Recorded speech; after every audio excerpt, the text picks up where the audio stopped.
G'day, bird nerds. I'm Grant. I'm a bird nerd. For the summer series, we're still replaying some of the conversations that I've had over the last year or so because there are quite a few that have racked up, been released on YouTube, but haven't really had any. Oops, bang, any coverage on any of the other platforms.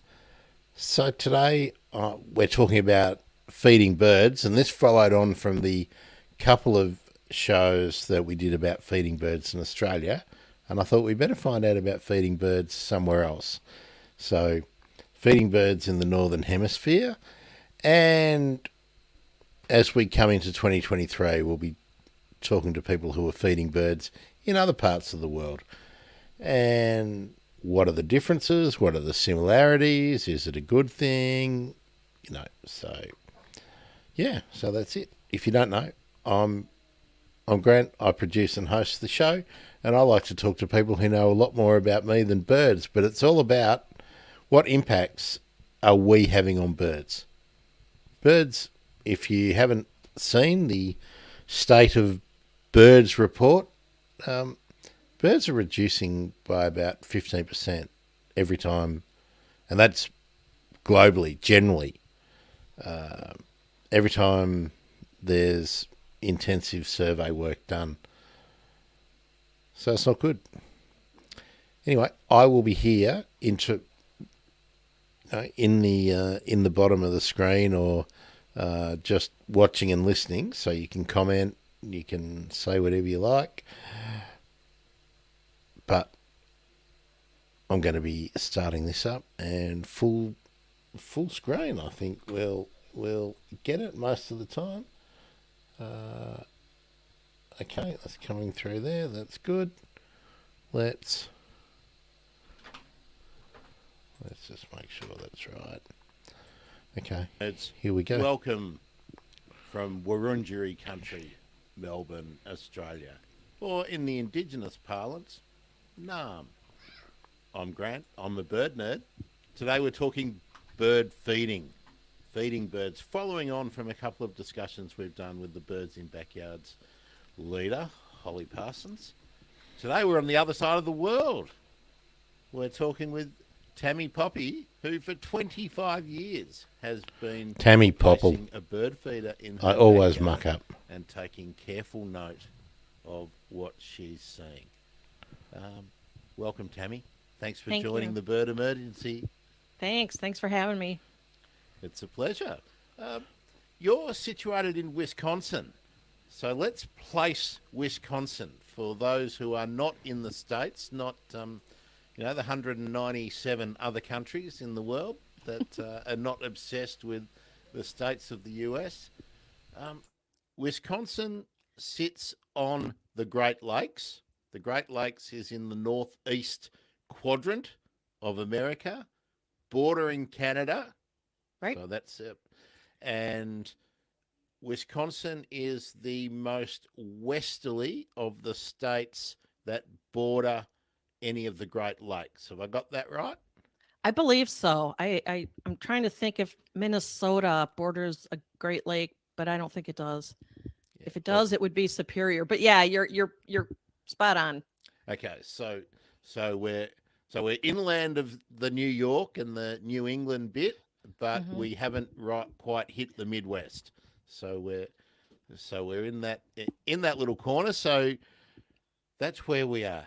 Tammy, 25 years you've been putting a bird feeder out in your yard. Have you been in the same actual yard, the same house for 25 years? No, actually. It's been 2 yards, so it's not that far off. Yeah, so started in southeast Wisconsin in another town not too far from where I am now. And yeah, this would be the second home, and same general vicinity, different county, but the same kind of birds. Still seeing the same kind of birds. So tell me what constitutes a first timers bird feeder in the US, and let's note we'll talk about it a bit more uh, as we get into it, but you're slap bang on that north-south flyway that goes through the US. So you're going to see a range of birds over the year. But when you first started out, um, what was the kind of feeder you put out? Um, how did you how did you get started? Yeah, actually, it was by accident. I was newly married, and my husband gave me a bird feeder setup for Christmas. Um, and I was like, "Oh, awesome! This is pretty cool." It was a fancy bird feeder pole with the various hooks and whatnot, um, and then a bird feeder, hopper style feeder that just sat on the top of the bird feeder pole itself. Um, of course, he didn't include any food in there, so we managed to we managed to set it up and put it outside. Um, I had no idea what was going to show up. You know, I went to the store, and basically what was recommended to me was black oil sunflower seed, which even now today there's just you can really attract a huge variety with just that one seed. Um, so poured that in and waited and waited. It took a few days, but pretty quickly they started to come, and I had no idea what they were. So that's one of the I think I mean we're talking your journey started 25 years ago with recognizing birds, but I think the only plus that I can draw out of the pandemic and the time spent in lockdown, and over here we spent a lot of time in lockdown, was that people started to really notice the the wild creatures around us, and started to love their local area. So did you did you rush out and grab a bird book? Did you already have like a set of binoculars because you're up near the lakes? Maybe you were watching boats or something up there. How did you get into that? The the mindset of really noticing that the birds were different and then Mhm. checking out what they were. Yeah, it was actually pretty gradual. Like I said, it took a little bit, a few days for them to start coming. Um, and when they did appear, I started noticing they were looked different, right? Hello, there's different species of birds. Something I never once pondered before. Honestly, didn't really care, gave it no thought. But yeah, I ran out and got a Wisconsin bird guide and started flipping through the book and identifying what was at my feeder. So yeah, it was more or less out of curiosity. And at that time, it was purely, this is a cool bird. What is it? You know, it wasn't um, digging in and understanding more about the species. And most likely, if it was really pretty, it was a male, of course, and finding out what the female would look like. That didn't really enter my mind initially. So it was kind of a gradual process where I just, fell in love with birding and nature in general. Did you start to list them down? Did you start keeping a notebook, or did you, you know, put ticks in your guide? No, Did so to you? this day, I don't do that. Um, I don't want to say I don't care, but I guess I don't. I'm too into enjoying them. Sounds Yeah, kind of I, hokey, t- but I totally get it. I don't have a list, but I do, when I go through the bird books, I will go, yep, that one, yep, that one, yep, mhm. that one. But I don't list them, and I let the side down. I don't habitually enter my sightings or anything into any of the community databases, which I know I should do. I know. Um, do, do you have a pang of guilt about that? I certainly Not do. until you mentioned it. Yeah, no, I do. Um, I do a thing each morning, Tammy, where and because it's early morning, I would usually be doing it now. So sorry to anyone who is waiting for my hashtag first seen and heard report this morning. Me too. I'm Um, sorry. Take you away from yeah. it. Oh, there's plenty of time afterwards. I'll just be late. Hopefully, someone gets in first. Um, d- d- is it a big thing locally and with you're a casual observer, even though you're a very committed feeder. Hmm. From the people I generally talk to are really invested in birds and what they see. And Hmm. actually, let's explore that. Are you Yeah, invested? Are you invested in your birds? I am, but I can tear myself away. I know much of my audience is very, what's the word? I mean, while I have passion for the birds, I know they'll be okay if I go on vacation and no one's putting the seed out. Um, especially in the summertime.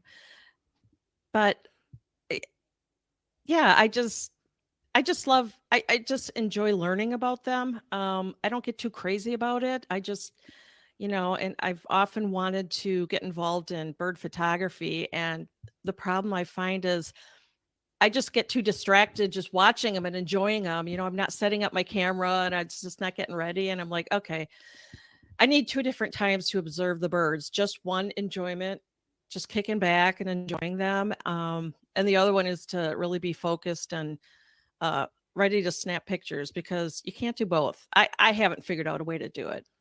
Yeah, it's I suffer from that same malady that you just get too interested in watching what a bird does. I mean, I I'm loving a local European blackbird here that's waking me up every morning at about 4 o'clock, and I can't get a different first heard bird into my reports because he's so.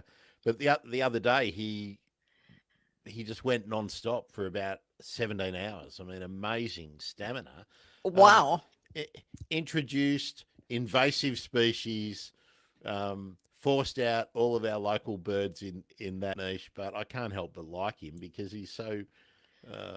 I mean, anthropomorphizing the birds. I think he's a very committed character, but um, there's a lot of blackbirds around my place. It's a hard job, I think, to maintain a territory, and my little place must be slap bang in the middle of a good one, or right on the edge of a good one. I don't know why he's singing in my tree all the time. Yeah, trying to Um, keep the others away. yeah, and when I do my walk route, I see 30.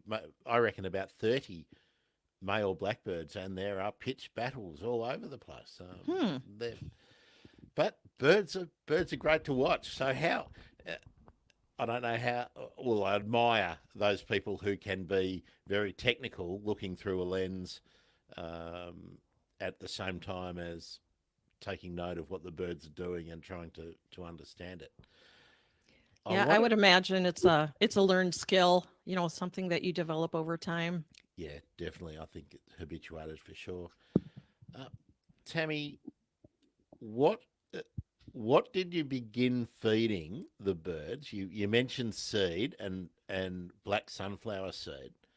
But Hmm. has that evolved over time? Hmm. And is there a discussion amongst the bird feeding community and the garden bird watching community over there about what you should feed? Well, like I mentioned, I started out with black oil sunflower seed because that's all I knew. And that's what was recommended to me at the local store. Um, but yeah, over the years, you start to learn um, what kind of birds it attracts. And maybe you don't want the certain kinds of birds that are attracted to it. And so you start to switch to different types of seed. Um, so, for example, in the past few years, I've switched to safflower seed because not only do northern cardinals love it, which one of my most favorite birds is the northern cardinal, um, but house sparrows do not care for it as much. Although I've heard other people say, yeah, they still eat the safflower seed. But in my yard, they do not. So I prefer, I prefer to attract certain kinds and distract or detract, not a Discourage. discourage other other types of species. Um, and squirrels don't like safflower seed either. So if that's, something that I personally don't have an issue with squirrels, I have a really cool baffle on my feeder pole, so I don't have that issue. But then also, when I know the orioles are migrating through in the spring, I'll put oranges out. Um, and of course, who doesn't love hummingbirds? So I'll have nectar out all the time, throughout summer. It, Um, so you brought up the different seasons. Do you notice a lot of change um, from one half of the year to the other? I want to talk specifically about the migration period in a minute, but is summer and winter, are you changing the feed?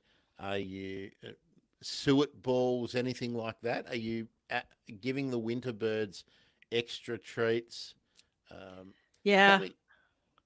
yeah, I do definitely in the winter. I do put out mostly suet. My favorite type of feeder is the platform feeder, because you can throw anything on it. You can throw mealworms on it or any type of seed, even thistle if you want, um, chunks of suet, whatever. So that's my favorite type of feeder through winter because I get to see a different variety that come to the feeder. Um, and I'll be honest, I don't feed a lot in the summer. I just don't. I know the birds are, they're nesting. They're looking for insects to feed the babies, and they're not hanging around the yard that often.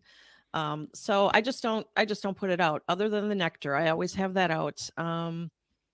And winter, like I said, is mostly suet, and a variety of other seeds that I'll just go out and throw a handful of different stuff, nuts, peanuts. They really like here. Yeah, I think high fat, high protein foods are good for the winter because those poor things just burn so much energy just trying to stay warm. So try to help them out a little bit. Who are the regular winter visitors to your yard, and what are the highlights for you in winter? The regulars would be blue jays, of course, northern cardinals, nuthatches, um, woodpeckers. Um, there's a there's a pair of pileated woodpeckers, as a matter of fact, in our neighborhood. So it's a real thrill to see them. They haven't come to my yard yet, but they're pretty cool. Let's see, hairy woodpeckers, downies especially. Um, Have you got yeah. my favorite named bird, the yellow-bellied sapsucker? I have not seen one. I don't know. I don't know if they're even in our range, to be honest with you. Yeah, they might be a bit further west, more of a Yeah, a little dry further species. south for their year round. Yeah, Yeah. yeah. Yeah. And in the summertime, uh, you mentioned hummingbirds. We'll talk about hummingbirds specifically in a minute. But um, are most of your summertime birds residents as well? Do they stick around for the year, or is it the migrating birds that you see in the summer? Most of what I just mentioned are year-round birds in our area. Let's see, robins. Robins will. Some of them will migrate. Some will stick around. But we see a lot of those in the summertime. Let's see, mourning doves, of course. Year-round, we'll see them. There's a couple that will um, come visit us for the winter, just for the winter. Actually, the dark-eyed juncos. Those are the sweetest little bird, one of my favorite winter birds. They're actually year round. They're up north, northern Wisconsin, even. They make their way down south for the winter. Pine siskins, I think, also come visit for the winter. So that's kind of interesting. I mean, our winters are pretty brutal, so it's kind of crazy to think a bird would actually come here just for winter. But they do.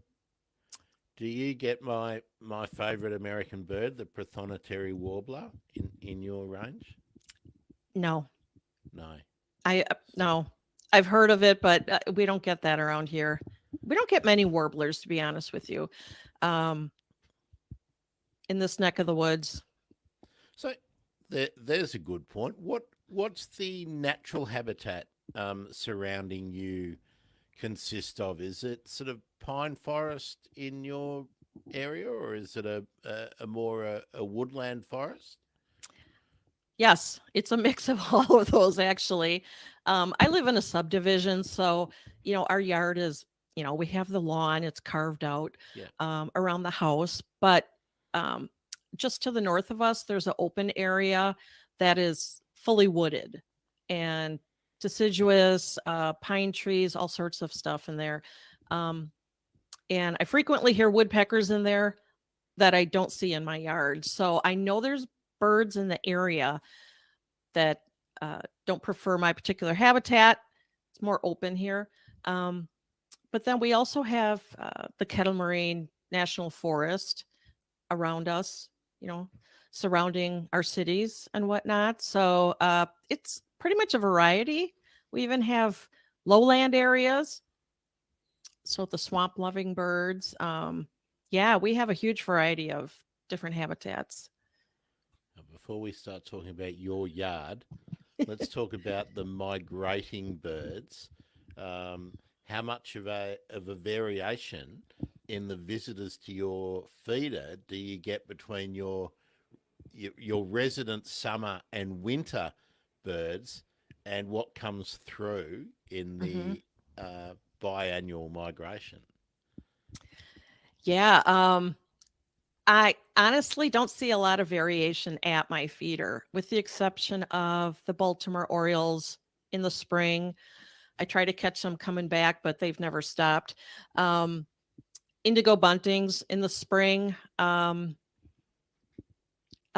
if I'm being honest, the only thing I notice in the fall coming through here is starlings, coming through in their giant flocks and swirling around. I forget the name for that A particular, murmuration. yeah, that phenomenon, which Yeah. is the first time I saw it, I was like, what the? I couldn't figure out what the heck was going on out there. But I know it's not everybody's favorite bird, but wow, it looked cool. It was pretty cool.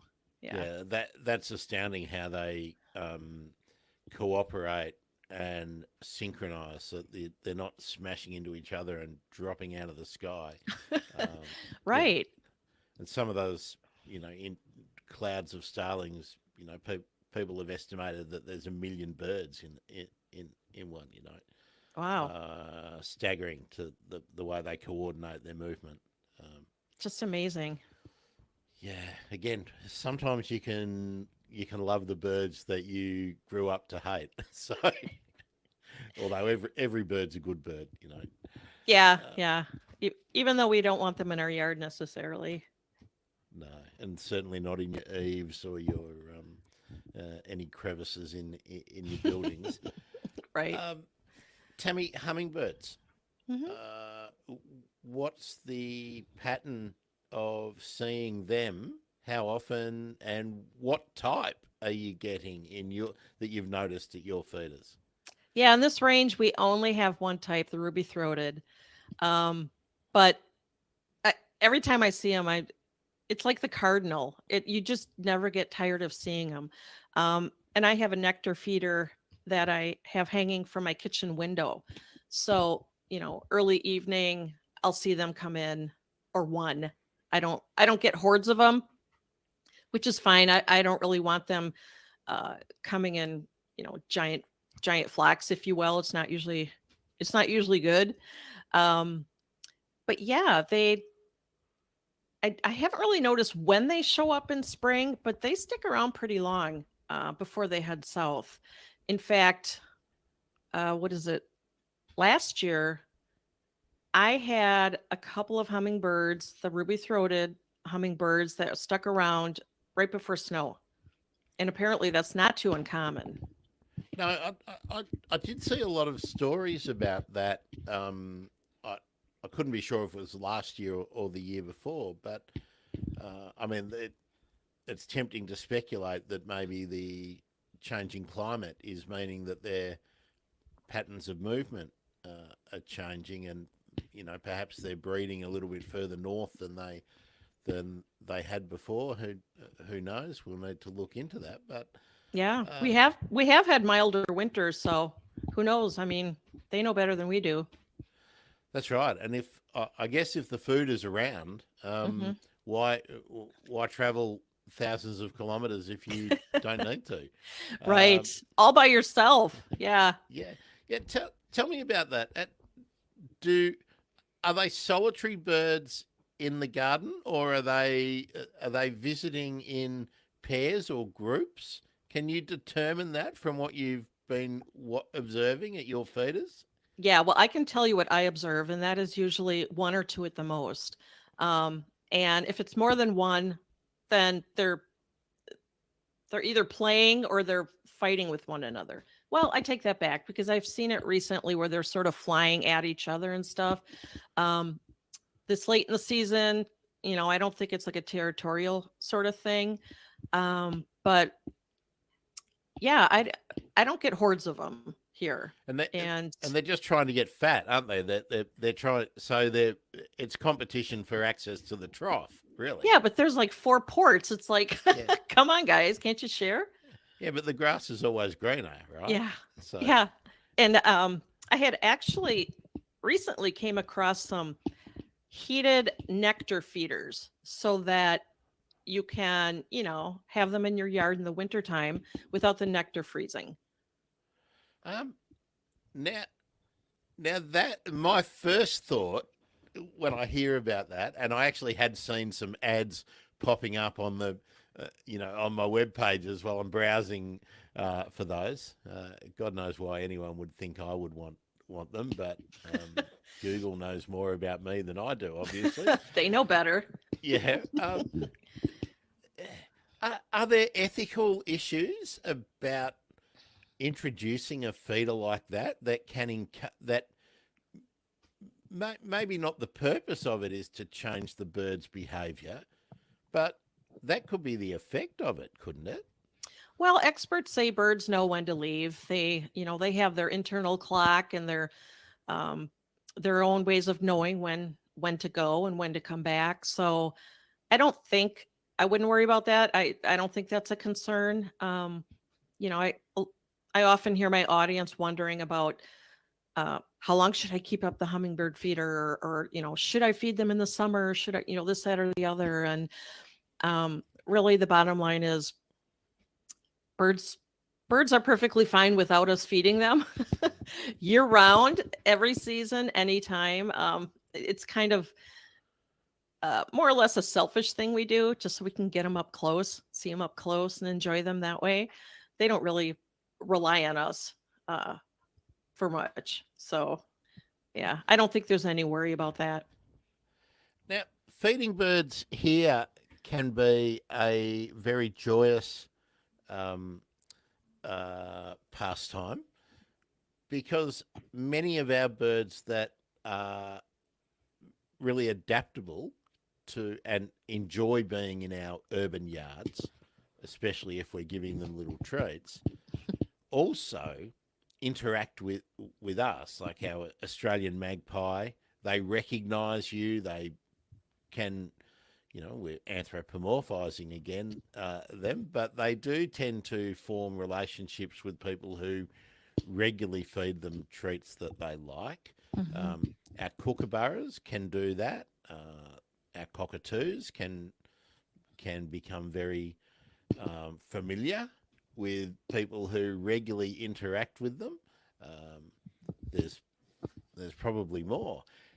How about with you, Tammy? You've been feeding continuously for 25 years. So have you got some cardinal friends or some bunting friends or the Sadly, sparrows? no. I'm guessing you got sparrows. Oh yes, the house sparrows love me. um, I don't have. I mean, I have like, for example, quite a few downy woodpeckers that come. Are they the same ones? I have no idea. I really don't. I don't know how other people do either. I suppose there might be a way to distinguish them, but I certainly can't. I don't. I know a lot of people really want to, become BFFs with the birds, and you'll see videos and things of people like holding them and feeding them and things like that. That's not really my jam. I don't really partake in that. For one thing, birds are wild animals, and I truly believe they need to be left to their own devices, with the exception, of course, an occasional treat from the feeder. Um, but yeah, I don't have any regular ones, but I like to think that when the red northern cardinal visits, that it's somebody I know, or that's always fun. I'll try after after we do all the processing and all that of the video, the boring part. I'll try and include some clips from YouTube or whatever of the Australian magpies here. That they get impatient, so they'll come up to your back door and knock, and come on, it's time. The local cockatoos here that I fed during the lockdowns, if I hadn't got out there and distributed the seed in the park, which is how I was feeding, so that they were still foraging on the ground and whatnot, they knew my place. They would come and sit on the fence outside my front door and tell me. So I stopped feeding because the flock grew to, sort of 30 big cockatoos and 50 corellas of two Oh my types gosh. and galahs, and they're raucous. And I live in a unit with lots of close neighbours. I was upsetting it. A lot of people loved it, but a lot of people hated it too. Yeah. So, Not everyone's a bird person, right? yeah, and so I stopped feeding, but we're now in that period where there's young around, and a couple of the pairs of the both cockatoos and corellas are visiting each day and sitting on the power line where they used to see if I was going to be feeding them. So they're clever birds, and that's nearly 2 years. Yeah, getting on to 2 years since I sort of stopped regularly feeding them. So they are they're very smart. Whether Yeah. they be big birds or little birds, they know. It only took them a couple of days, you said, to find your feeder, Hmm. and now it's the best restaurant in town for 25 years. Except for summer. Yeah, but if I'll pose a question about once you begin feeding them, perhaps the local population rely on perhaps not your feeder, but that regular abundance of food, so that if they can't find what they need elsewhere, they can rely on you. Do you ever Mhm. think about that? Like if you were to go on an extended holiday and protect if it was. I'll just stop there and interrupt. Since I did this conversation with Tammy, speaking with Daryl Jones, who's been studying urban birds for 20 years, he's done I was going to say literature search, but I think it's a little bit less formal than that. But the indications are that worldwide, and particularly Australia, UK, parts of Europe, and North America, that between 20 and 30% of all households are in some form feeding birds. So I think the concern that I had, that birds get habituated to having food at the one place and begin to rely on it, is not true. They do get habituated, but they certainly don't rely on one individual feeding them. But the general pattern of the community feeding them perhaps does support increased populations in some urban centres. But as Daryl said, people aren't going to stop feeding birds, so we may as well just try and do it the best way we can nowadays. There's a drought year, for instance. Do you Mhm. worry about um, ever withdrawing the feed? I don't. Like I said before, I they have the innate ability to find food. Whether it's seed from a bag or if it's a seed from a flower. They might have to look a little harder, and that's one of the reasons I like to feed in winter is um, to help them kind of conserve energy, especially when it's super frigid out. I know a lot of birds don't make it through the winter for that reason, so that's kind of why I kind of like to help them out in the winter time. But no, I just don't think there's much risk of birds going hungry because you're withholding seed for a while. Um, yeah, so that's kind of how I feel. What do you think? Um, well, the reason I ask the question and I talk about it is I'm a little bit conflicted Hmm. um, about it. I don't I don't criticise anybody who wants to feed. What I would then want to do is encourage people to feed the right things. Hmm. Um, we have issues with our parrots here with the parrot beak and feather disease virus. So if you're feeding parrots and cockatoos, it it means that our bird people, people like me who talk about birds all the time, need to always be communicating that you need to keep your feeders clean. Hmm.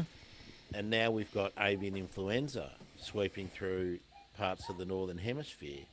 So then there is a question that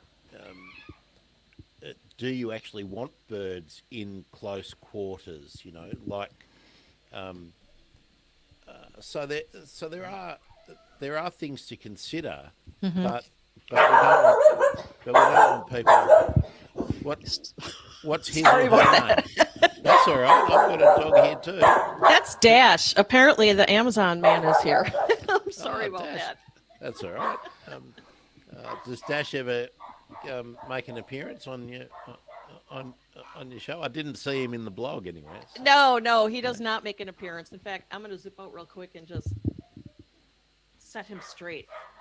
Be right back. And you might have to give the Amazon man a drink of water too. It's hot, isn't it? So, These things happen when you do it's a beautiful live thing about recordings. live. You never know what's going to happen. Actually, that gives me an opportunity to set up the next one. There we are. Well, I had a stern conversation with him, and he will not be bothering us again. So, Look, and another good thing about the pandemic is again, we're having to really reach to find anything positive to say about one of the greatest disasters for the health of humanity in the last 100 years. hmm. Uh, has been that people are a lot more relaxed about doing stuff like what we're doing now, live streaming from around the world. Zoom, those endless Zoom meetings and whatnot have certainly meant, oh, I've just got to go and do something. I've just got to put the kids in a different room, or no one really cares anymore. So I do, Thank goodness for that. yeah, I do like that. Now, yeah, we were just talking about those sort of some of those ethical issues, but yeah, Hmm. I think about them, um, but uh, I give you a pass, Tammy, because I know that you are in tune with the idea that your backyard is not an island, right?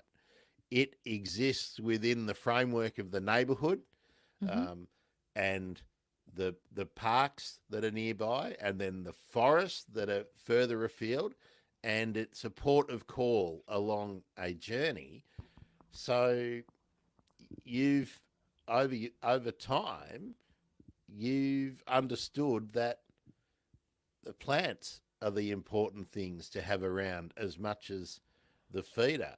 Hmm. So when did you sort of start to understand that local plants are what you need to start thinking about planting Hmm. rather than just whatever took your fancy at the garden centre? Yeah. Well, just from observing birds in my own yard, you know, you can always find them in the shrubs or the trees. And the reason that I set out to really better understand what attracts birds in terms of plants and flowers and whatnot is there's quite a few people that want to enjoy birds in their yard, but for whatever reason aren't interested in a bird feeder. Some may be concerned that it, you know, attracts rats or raccoons or even squirrels that they don't want in the yard. So I think it's valid for people to know that there's alternative ways that you can help the birds. So not only do you get to enjoy them close up in your yard, but they're literally in their habitat and you know eating the berries from the vines or from the berry producing shrubs, um, and then of course providing a nesting place for them as well. Um, I know in my yard uh, I have a lilac bush that for 2 years in a row, northern cardinals have nested in that bush, and I know it's because it's extremely dense, um, and you know real leafy. And I mean, I had a hard time finding the nest in there myself, but I saw them coming and going, so I knew it was in there.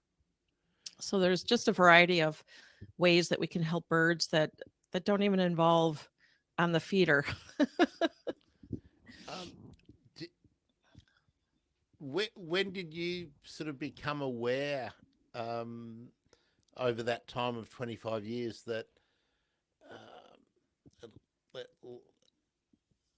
often people will ask me, I'm a horticulturist as well as a bird nerd, Tammy. So people will ask me, what should I plant for a particular bird?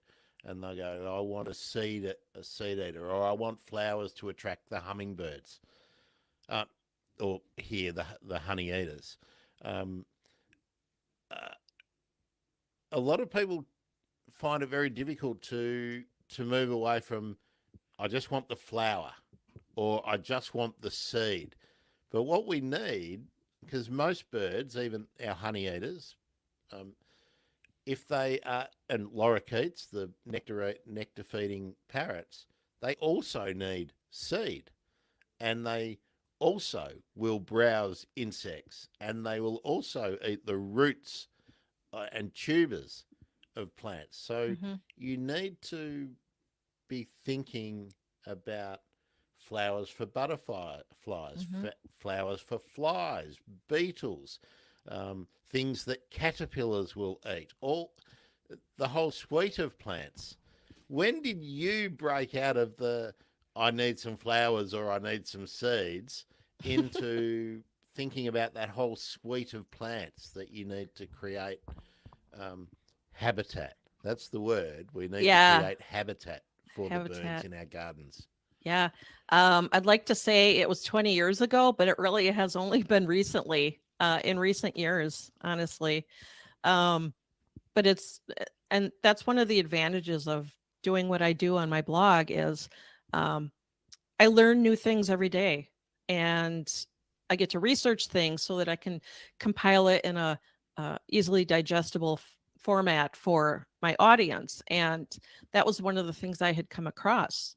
Um, so I'm really on this mission to try and, you know, replace plants in my yard, you know, some of the landscaping plants that are, you know, big giant flowers, you know, beautiful for the season or whatever, and replace them with more natural native plants, um, so that it does attract the insects because birds do eat insects. And of course, the pollinators. And um, it, I'm constantly amazed at what birds will eat. You know, as an example, not that long ago, I observed a hummingbird. So I have these hostas. Do you guys have hostas over there? Yes, Okay. they're not native, but they're frequently used. I mean, for Hmm. people who don't know, they're a great shade loving understory plant Hmm. with a flower, but with a big glossy green leaf. They're kind of like I like to think of them of a cross between a cyclamen, a violet, and an orchid. That's and perhaps a hellebore thrown in. But yeah, um, there are they're almost like a lily in a way, aren't they? That's Hmm. probably another way to think about, but they don't look too lily-ish. But yeah, we do. Yeah. Hostas are a popular plant for people with traditional style gardens, cottage Hmm. gardens, but they're Yeah. really good for a shady location. Yeah. They're pretty popular around here. We have quite a few different varieties of them. But uh, one day I was noticing, um, so there's this flower that shoots up out of, I don't know if it's every hosta species or this particular one that I have. But it's like the stiff stem and then like a purple flower comes out. Yeah. I always cut that stem off because I didn't like it. I was like, this is ruining my landscape. I'm just cutting it off. Um, well, one year I didn't have time to do that, and a hummingbird was sipping nectar from it, Yeah. and I had no idea. I also had no idea that they actually sip nectar from asters, which are, a popular fall blooming plant in this area. Which are a member of the daisy family. Hmm. Yeah, it's one of the few plants that actually blooms in these parts in fall, so they're pretty popular. But yeah, I had no idea. So I I just think it's great that I get to uh, learn more and more every day. I learn new, different, more stuff that I share. Well, hostas can be important for butterflies and even moths as well. So, I will not uh, snip those stems anymore. or if you don't like the purple one, go and find some white ones or something. Yeah, there you So, go. yeah. I mean, I'm really aware, Tammy, of the aesthetic inclinations of people in their gardens and the utility that gardens need to provide for people. So, um, and there are aspects of design that people always want to uh, maintain or create. So the great thing is there are millions and millions of types of plants, so you can nearly always find a plant that will do what you want it to do, but can also provide some habitat for a lizard, for a frog, for a bird, for a Hmm. beetle, for a butterfly. Hmm. So it's great. Get into it, Right. people. Uh, and you've got a really useful. Well, I was just scrolling through on Tammy's website, which we'll plug now, onthefeeder.com. That's one of the recent articles, which is Hmm. really one of the reasons why I reached out to Tammy, because I see so many things about feeding birds and people trying to flog bird feeders. Buy this. This is the best thing to buy. But your approach has shifted to um, making the feeder an add-on to the local environment, Hmm. which is what the birds need. Once they leave your yard, they need. If there's no feeders, they need the an adequate number of Hmm. desirable plants. Hmm. Right. Now, Yeah. And I earlier you had mentioned disease and the avian flu and whatnot. Uh, One of the things that is really my mission is to teach people responsible backyard birding. It's not just hang a wood feeder out there and let it go for 5 years. I I can't tell you how many photos, amateur backyard people taking pictures of photos where I see their bird feeder and it is atrocious. It is just moldy and state filthy of and disrepair. Yep. yeah, and they really need to be clean. I mean, you need to clean your feeder like you maybe not as much as you wash your own dishes, but think of it that way. Especially since you have a variety of birds and different species all Mm, coming together, and yep. all it takes is one to be sick to spread it. Yeah. So Yeah, I'm glad you reiterated that, because that is one of the really important things. That if you it's like owning a pet. You need to be responsible if you're owning a pet, and you need to Hmm. be responsible if you are deciding to. And let's be real, you are pushing yourself into the lives of of wild creatures if you are feeding, Hmm. and you need to do it in a way that doesn't harm them. And Yes. and look, there's a debate often about sunflower seeds in Australia. Cockatoos, particularly, and all the lorikeets, they need a balanced diet. They are nectar feeders, but they also browse seed and eat roots and whatnot. But they will all prefer sunflower seed, and sunflower seeds make our native birds obese, Hmm. which cuts down their ability to survive. Like if you withdraw the food and then they've got to rapidly move to somewhere else, their ability to compete becomes less in some ways. Hmm. Um, so vary the food. Don't. Hmm. I actually withdrew black sunflower seed, and went to grey striped sunflower seed Hmm. in a very small proportion. So they have to work harder to Hmm. get their treat. They all prefer it, but Hmm. just it's like feeding people. You don't come to dinner at Tammy's place and the only thing that she ever feeds you is a cheesecake, not a slice of cheesecake, but My a husband would cheesecake. like that. Yeah. Yeah, but would he like it every day and never have anything else? That's kind of what happens if you only put out one kind of feed. Right. Um, Yeah. And that's another reason I like platform feeders is, I throw a handful of food out there, like including all the variety. One handful of food that includes stripes, sunflower seeds, black oil, safflower, maybe some suet chunks or whatever. And when it's gone, it's gone. It's not like a steady flow of seed that just eat it till it's gone. yeah, that's sort of preferable to my mind, and I'm not against it when people are using hopper feeders and things like that. But Hmm. but it that's kind of like going to the McDonald's drive-through, I reckon. Whereas when you're using a tray feeder and you're using an assortment of different foods, Hmm. that's a bit like going to the classy restaurant. That's like going out on a proper date. Hmm. And what I don't know whether you do it, but something I encourage people to do over here is when you're cleaning up the garden and you're weeding or whatever, you want most of that to go into the compost. But where there's little tender shoots, and like I basically say, chop off all the tops of your weeds and put those on the feeder, because Hmm. birds will utilise that stuff. Wow. Um, and Mind and so, blown. I never would have thought of that. no, well, all those immature, all the fruits that haven't developed properly, that Hmm. the seed heads that haven't opened, all those kind of things, birds will still eat them.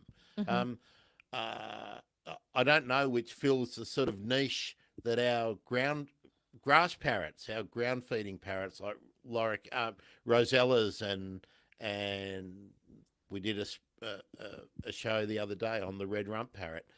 That's what they like. They go and get all those seed heads before they've opened up, Hmm. before you, know, you mentioned earlier thistles, Hmm. or there's certain birds will come and eat the thistle seeds as they're dispersing. I think sparrows probably will be picking those kind of things. Well, the grass parrots get in there before they've developed. They get them when they're green and fleshy, but they've still got Oh, all the nutrients in them. So, okay. Yeah. um, The finches love the thistle. Um, in fact, late fall, early winter, I see quite a few goldfinch, perched on a Rudbeckia plant or something. yeah. So maybe I'll have to pick them and throw them in the feeder, see what happens. Yeah, well, you get them just before they're about to disperse, and Oh. now there's no doubt going to be a bird that will fill that niche, that Hmm. ecological niche. In there, I don't know. Perhaps it would be cardinals or waxbills or something. I don't know, but uh, yeah, I just don't know enough about your birds to uh, to say. But there will be a bird that exploits that food reserve. Hmm. Um, so yeah, just do it. But they all need a varied diet. It's like Yeah. you even if your kid only likes potatoes, you've got to make sure that they sometimes eat something that's green or red. Yeah. Right. Uh, yeah. So birds are no different. So tell me, Tammy, what has your feeding uh, experience led you to do? You mentioned the blog, so let's talk about the development of the blog and Hmm. how you've started being a source of information for other people. Yeah. Again, by accident, mostly. um, I spent most of my career in corporate America as an analyst, and um, times change. You reach a point in your life where you're like, oh, I want to do something different. So I went back to school and I learned web design, which I love, but I didn't want to do that as a career. So I began exploring other ways I can, provide for my family and thoroughly enjoy it. And I stumbled across blogging. And when I was brainstorming ways, different niches or different topics to write about, it was obvious. It was like so obvious that I would write about backyard birds. And, haven't looked back yet. It's just, like I mentioned before, every day is something new. um, you know, s- New studies coming out, new things that we're learning. And yeah, so that's, like I said, by accident. When did you actually launch the blog, Tammy? Um, this is September. So it was a year ago, May. So it's about year and a half, roughly. Okay, and Hmm. uh, you're obviously checking out your analytics and whatnot. So who's coming? Who's coming to onthefeeder.com and consuming your articles? And I'm interested in what you like to write about. This is something that when you produce like a podcast, like I do, or if you are blogging, Hmm. um, do you sort of follow the trends, or do you just do what you want, or does the audience ask you to cover things? Kind of a mixture of all three. If you want it to be sustainable, you have to write about what people are asking about. And as all bloggers know, there's ways to find out what people are asking through Google. So I focus on that quite a bit. Um, I don't really have a direct line to my audience at this point. I plan to in the future. There's just so much I still have to do.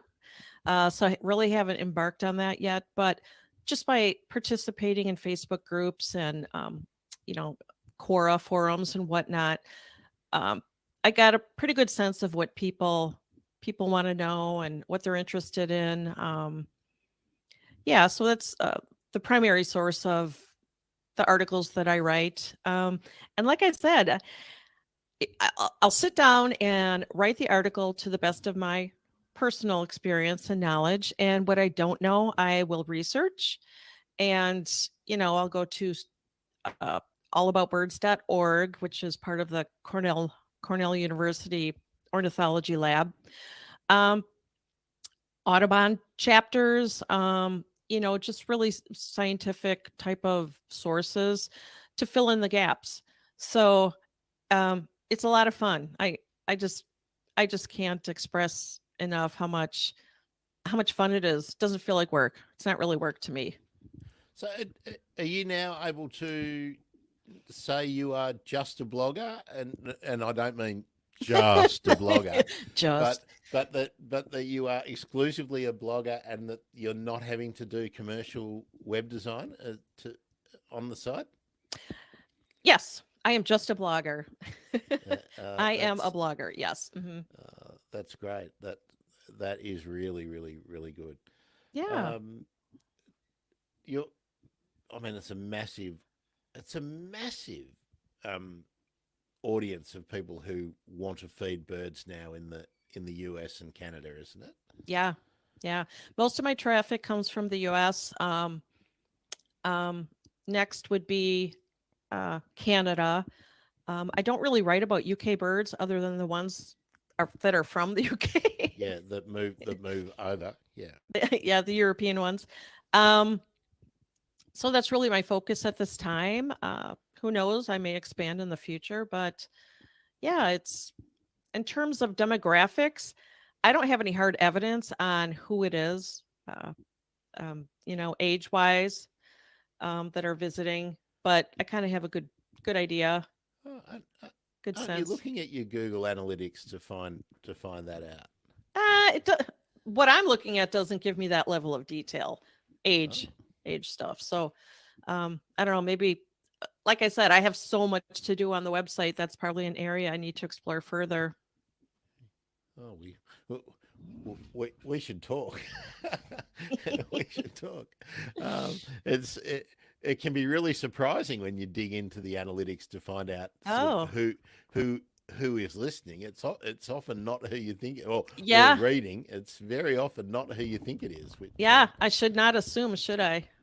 um, well, it's another one of the great things I think about the development of technology is that we Hmm. can more specifically. Um, I don't go out to find an audience. Like it's not like that kind of marketing where you door to door sales and all that, where you're wanting to bash into people's lives. But the people who find you is what I find is really interesting. And then that you can then extend what you talk about or that you write about Hmm. um, to feed them and to feed people like them and to, you know, it's a cliche, but to build your tribe, it's a powerful thing. Hmm. I didn't check actually. I should have brought up the other window. Are you running a store out of the site as well? No, No, good on you. Good on you. no. Um, that would really take my focus off of what I'm trying to do. I think that sounds like a huge undertaking. Actually, how how often are you publishing? Are you writing one article a week, or are you on a schedule? Like, are you that disciplined? I have a schedule. I don't always stick to it. Best laid plans, right? I would say average. It waxes and wanes. It's like sometimes I'm just like really motivated and I'll publish 6 articles in a week, and sometimes I'll publish two a month.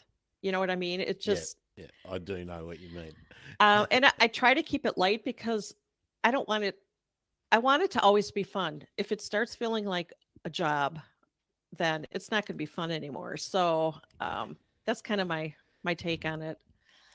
Yeah, it's one of the benefits of doing things about birds and about nature and wildlife. It's it's a lot easier to be uh, productive without feeling like you are slogging it out in the nine to five because how can you get sick of learning about the things around us? No, It's right, not possible. It's right. not possible. Um, Tammy, have you got a favourite bird that um, comes to your feeder? Yeah, I guess it would have to be the northern cardinal. And it, have you determined that the northern cardinal has a particular um, character or um, character strengths or flaws? Do they play nice with others?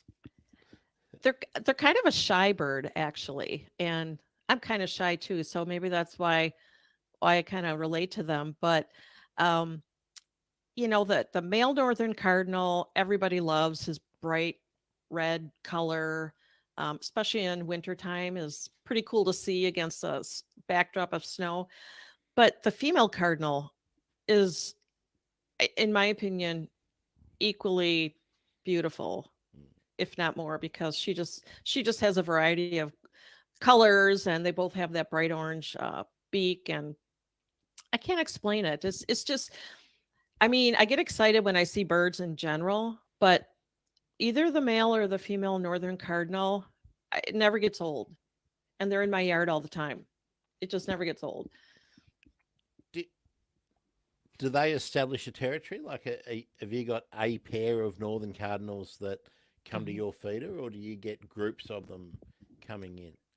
Yeah, I think in the spring and summer they are very territorial. They're nesting and raising their young and whatnot.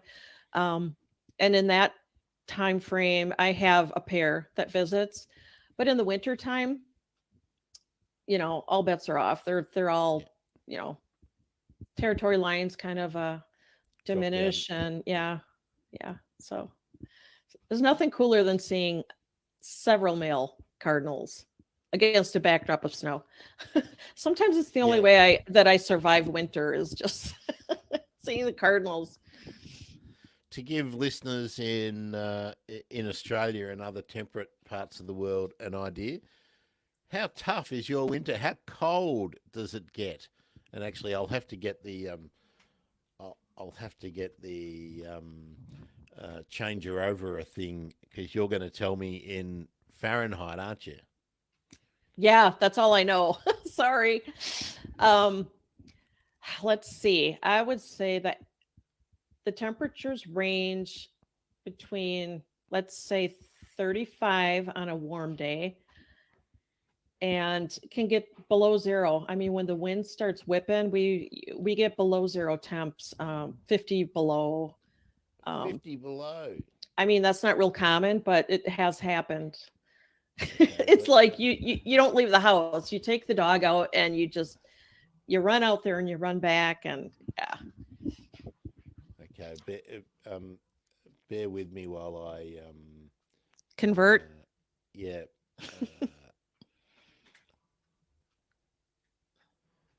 Uh, oh, that's no, that's 50. It, to give people an idea, it hasn't told me the minus. If I put that in, there we go. Uh, that can't be right. Um, okay, so 50, not minus 50, is about 10 degrees Celsius. Okay. But minus 50 is minus 45 Celsius. I can't even relate to that.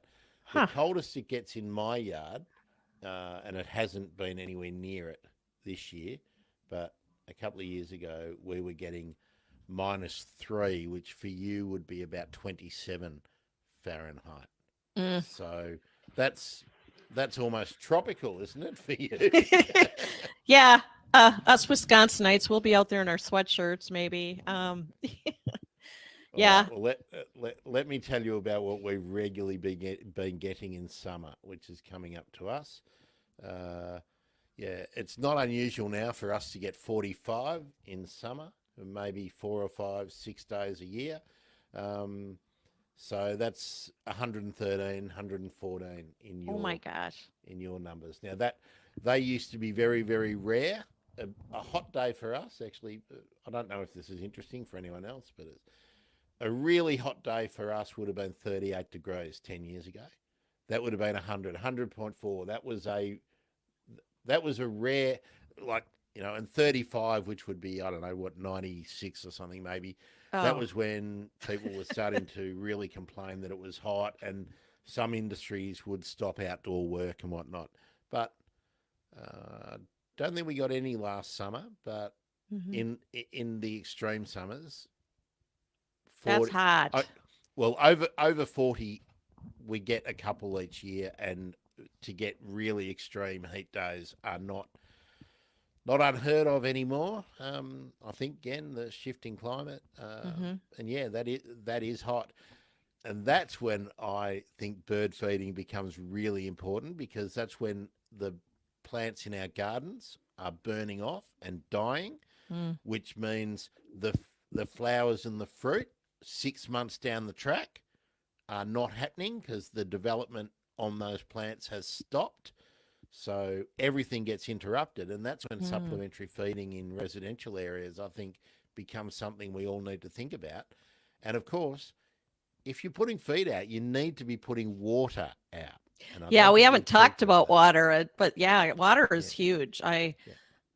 Uh, And y- and you, that's actually more important, and that's hmm where the ethical issues about maintaining it and withdrawing it hmm come into it, because birds can always go somewhere else to find some feed because plants will be still there. But hmm if they are relying on your water source and it goes away, that's a whole different story. You can't assume in summer that there is lots of water out there. There yeah. might be some, but it might not be enough to maintain the population that is built up around it. hmm So that is one of the considerations. So how do you water your birds? I have several bird baths in the area, and or around my yard, I should say, and I fill them every day, and I scrub them clean at least once a week.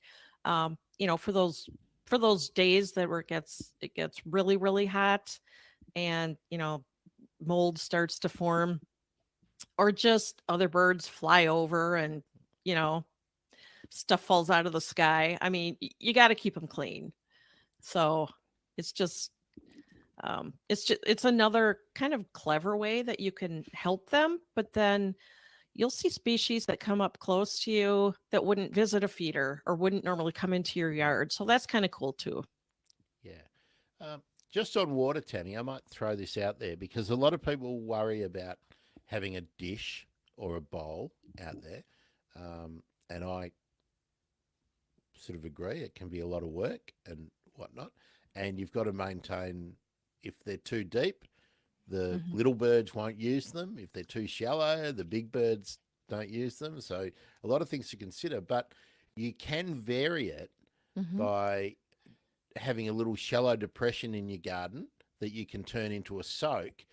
And you can, I mean, the equipment to do it is really easy now. You can get a bit of that soaker hose, hmm what do they call it, drippies or something over here.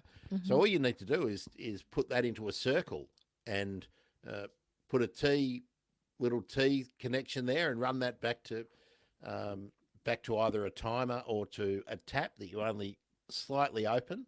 What do you guys call it? A spigot, don't you? Yeah.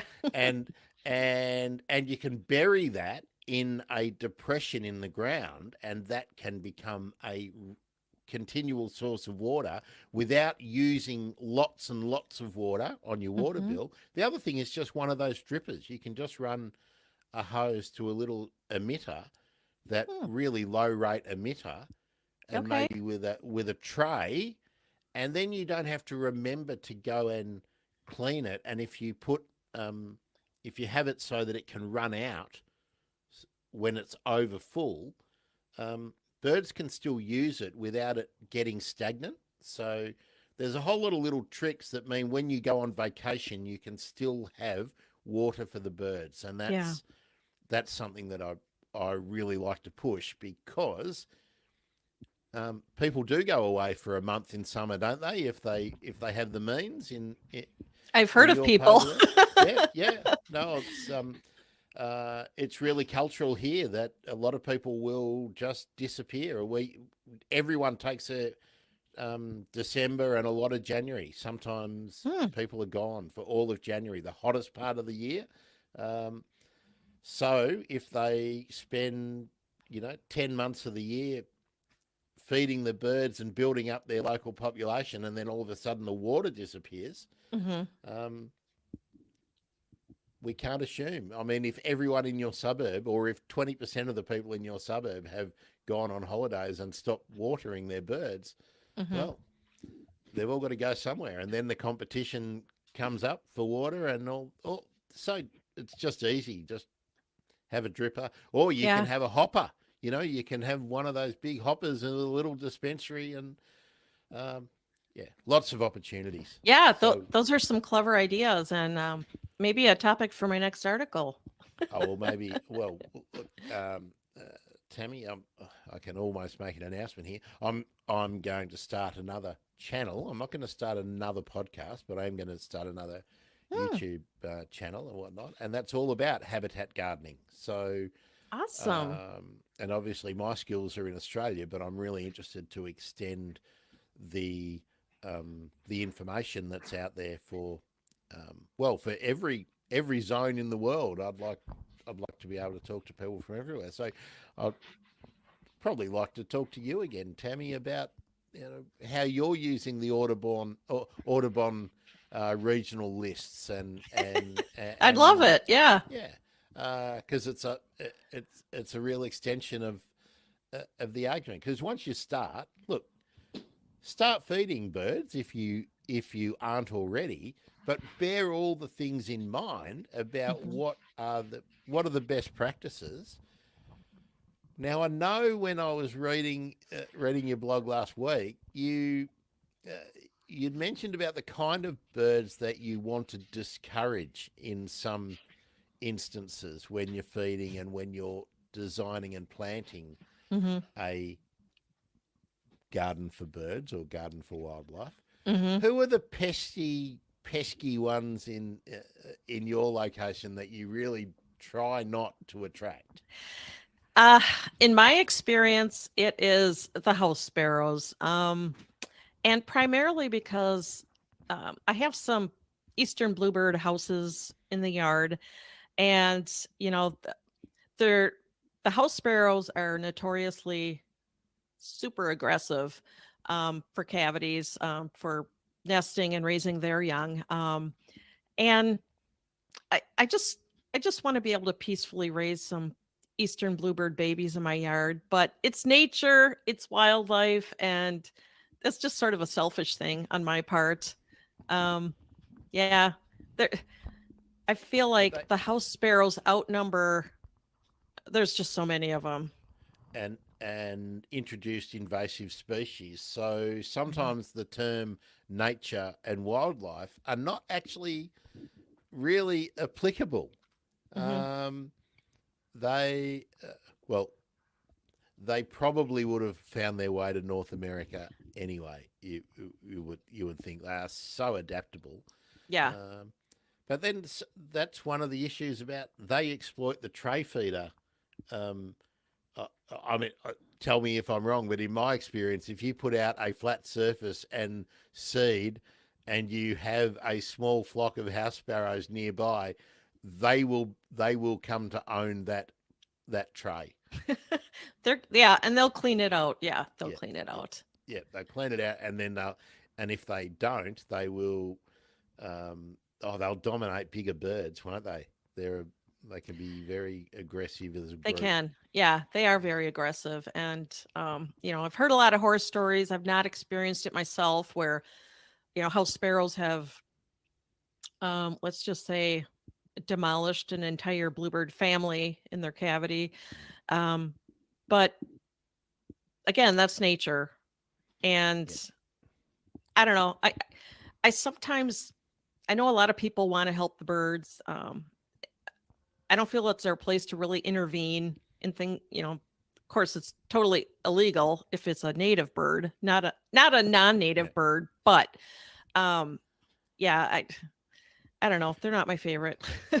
Um, there's a whole other range of issues to consider when it comes to offering nesting opportunities for birds. Mhm. It's been a regular topic on my show about providing artificial hollows and artificial opportunities for nesting.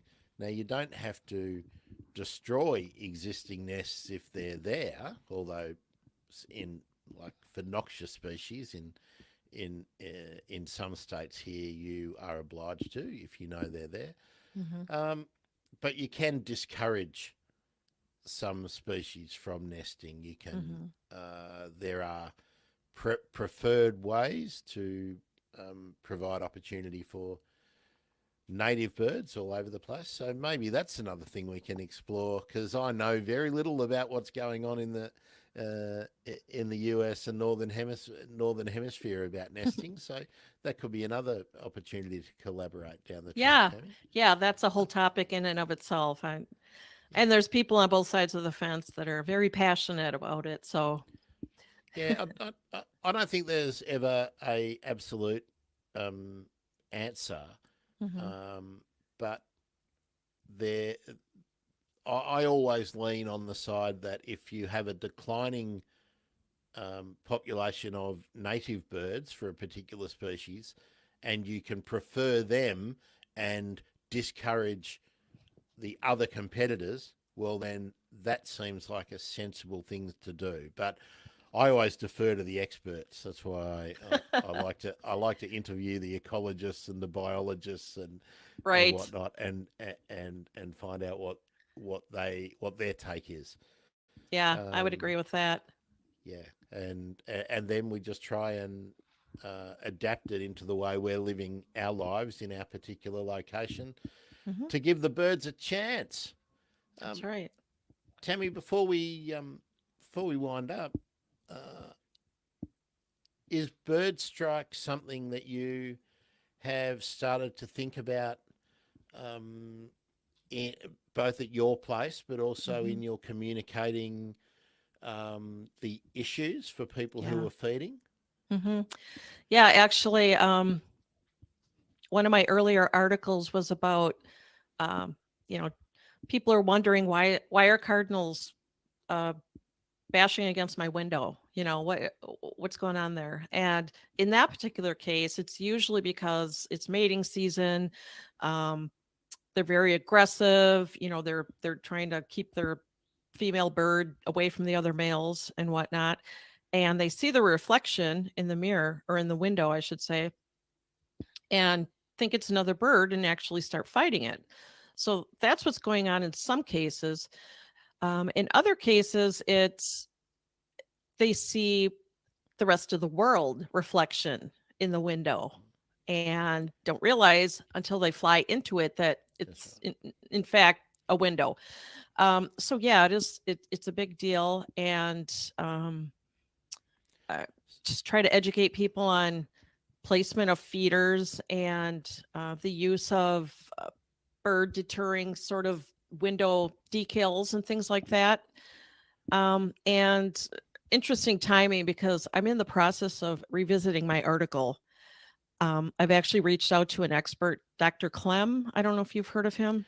I have, Yeah. and you've got a almost neighbour who is an expert too in Heidi Trudell, who has been researching and helping alleviate this problem with the designers and the builders.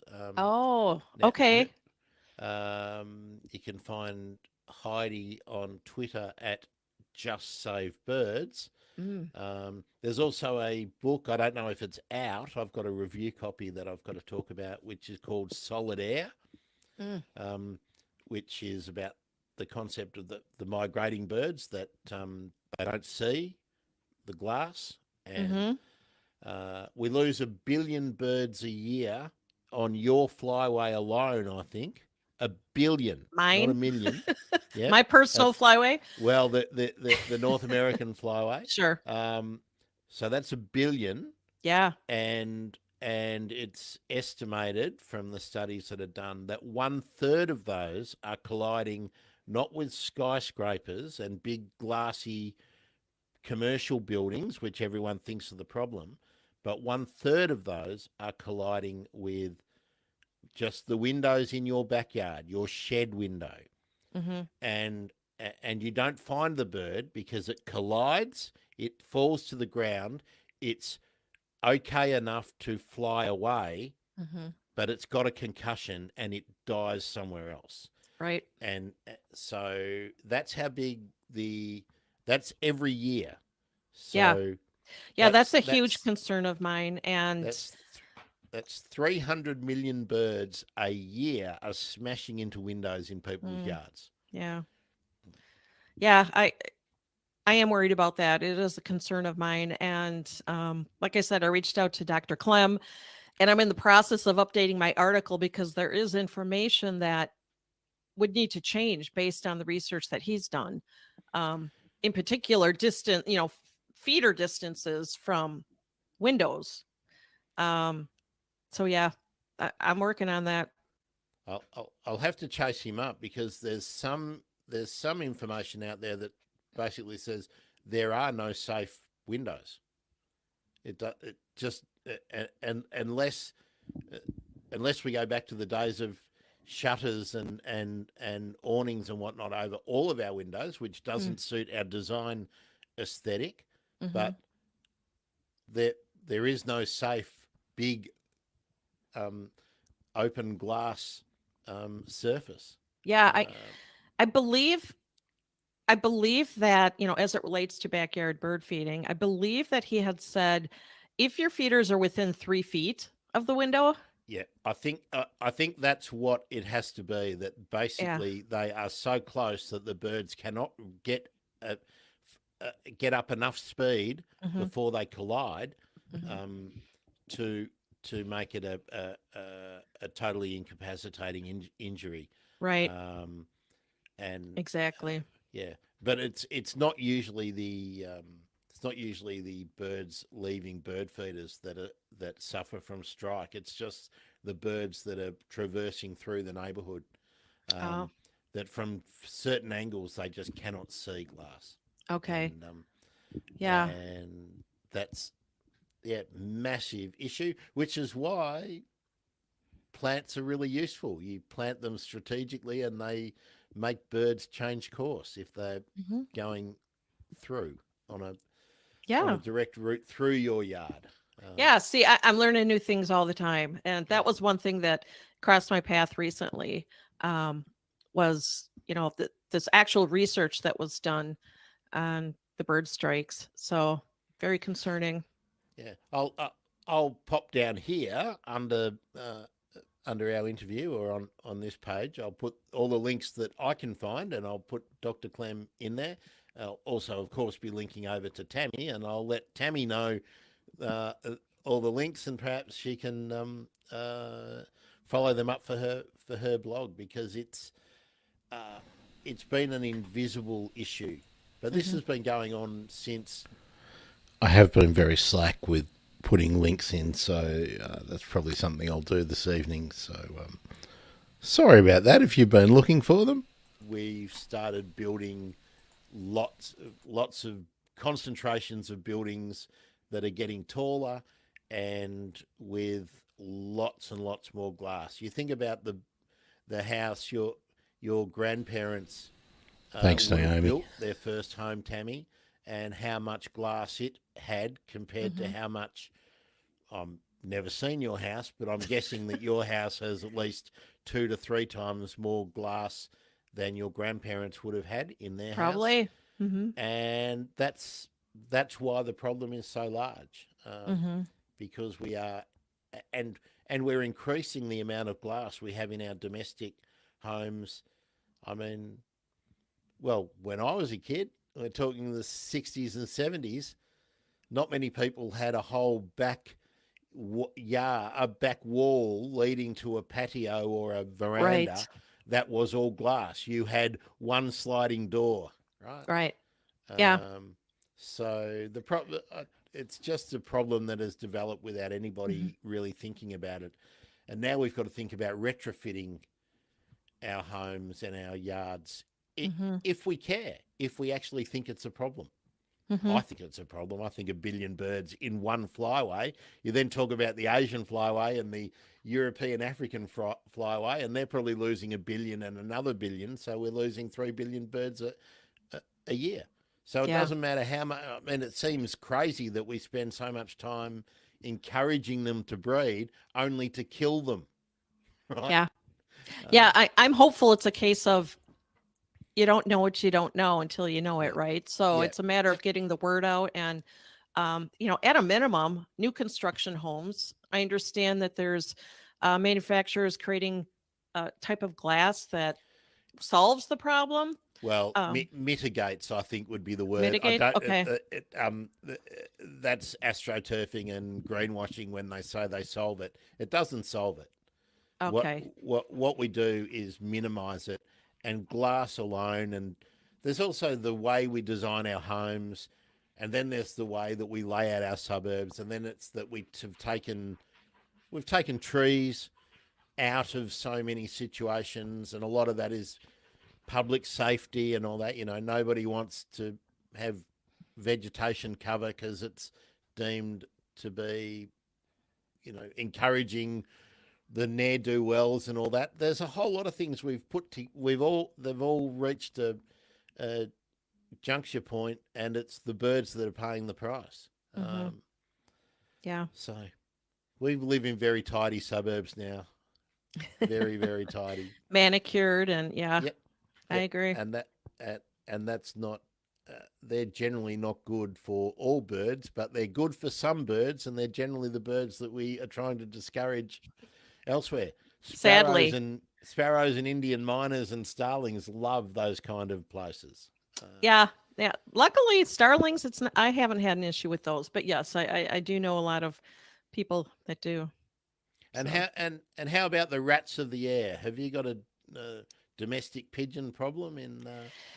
uh, not in my yard. I don't have a lot of mature trees in my yard. They're getting there, but I I don't know. I don't know what to do about squirrels.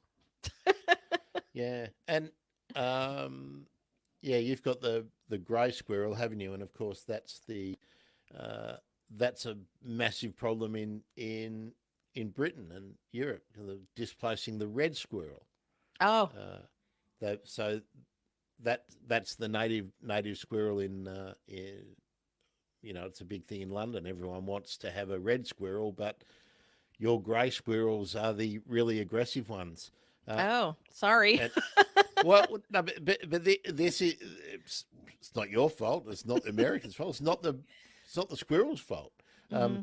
but here in Australia, when a lot of people, when New Zealand was growing as a colony, the same people who were colonising Australia colonised New Zealand.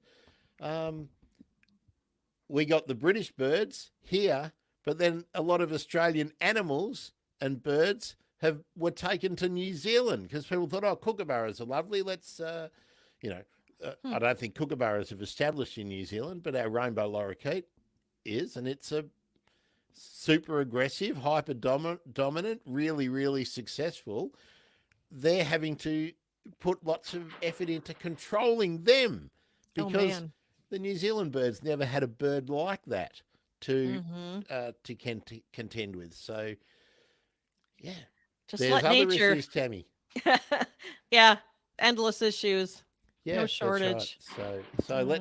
let's encourage the good ones. Do everything we can for the birds around us, and look, let's just appreciate them. I agree. Appreciate them.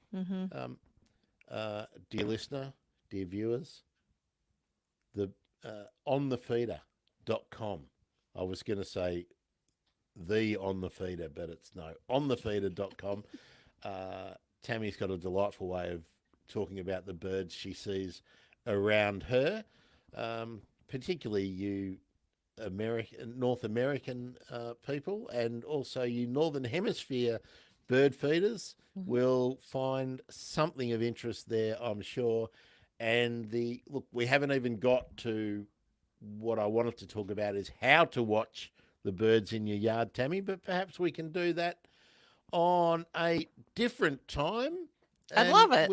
we'll maybe talk about the binoculars versus scopes issue and some of the techniques that you can use to watch birds without disturbing them, Hmm. because that's another skill we need to learn. Sounds great. Tammy, stick around after we end. I've got something I want to check out with you, but Okay.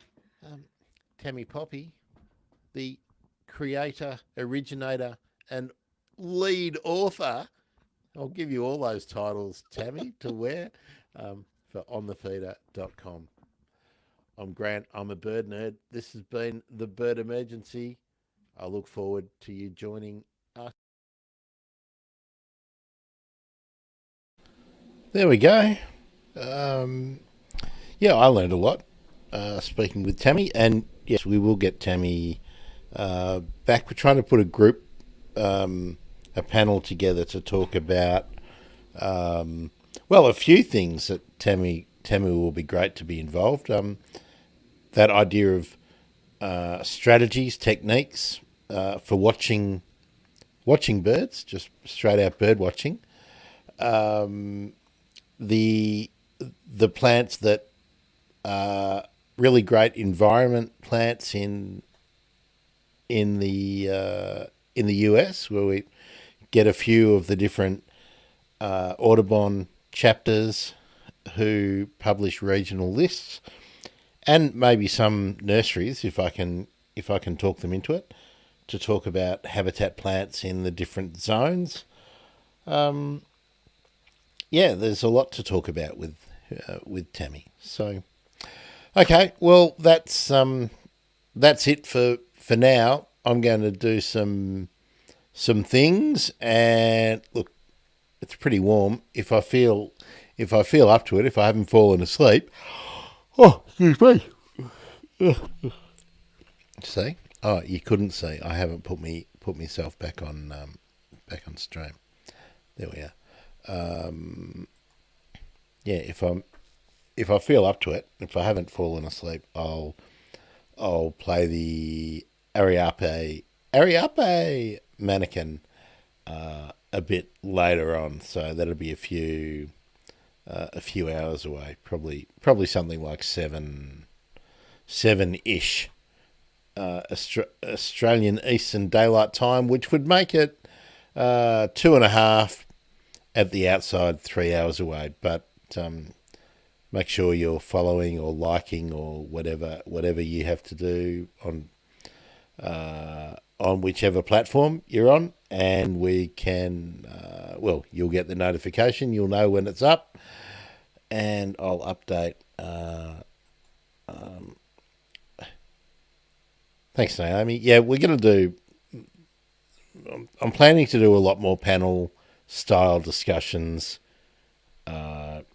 this year. Seabird Saturday, Sunday sessions where we'll talk about general issues. It really just depends who's available and when they're available.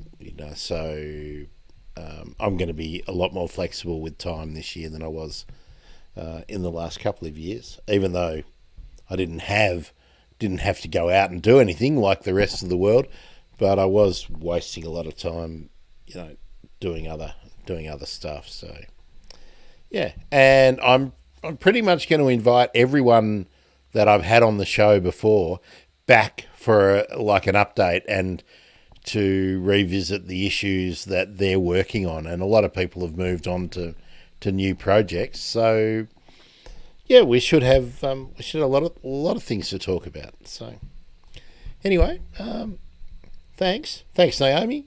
Thanks for the Facebook love. You're dead right about kookaburras.